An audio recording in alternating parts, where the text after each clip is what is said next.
amazing fact about the universe. Man thinks he has conquered space just because he has reached the moon, but the moon is only on the fringe of space. Space itself is so vast that is the treasures of our imaginations. Consider the distance to some of the stars, the nearest star visible to the naked eyes in Alpha Centauri, 14,000 billion kilometers away.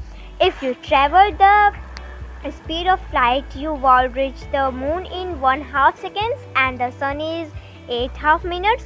But you would have to travel for 4.5 years at the speed of reach Alpha Centauri, and there are galaxies of the stars that are visible through telescope 6,500 million light years away.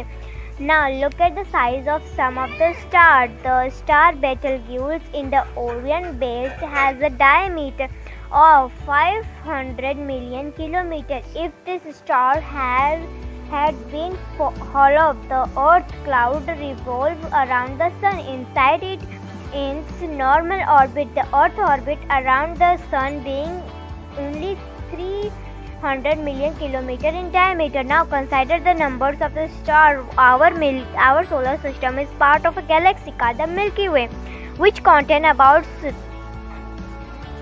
1,00,000,000 stars, among which the sun is but one, and the Milky Way is just our galaxy among many. There are at least 100 million galaxies in the part of space that telescopes can see. There are many more beyond. Consider to the perfect precision with which the heavenly bodies move in their orbits. The best man-made watch is not more precious than the star is heaven. Surely there must be a supreme intelligence behind this universe that created and planned each star and planet. How vast in space, how small in man. One of the writer in the Bible who wrote this: when I look up in the night sky and I see the star, I cannot understand, oh God, why you should pay any attention to funny man. Yet God, the creator of this universe, cares for each of us. This is the marvelous truth we learn in the Bible. The value of any article is not diameters by its size.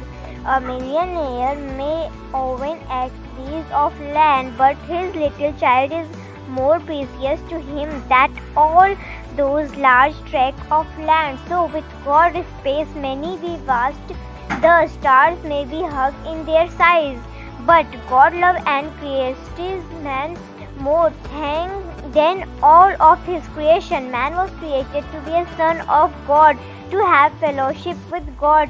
It is such a fellowship with God alone that can give meaning and purpose to our existence. We see the greatness of God in creation, but the Bible reveals that God is also one who loves us and cares for us.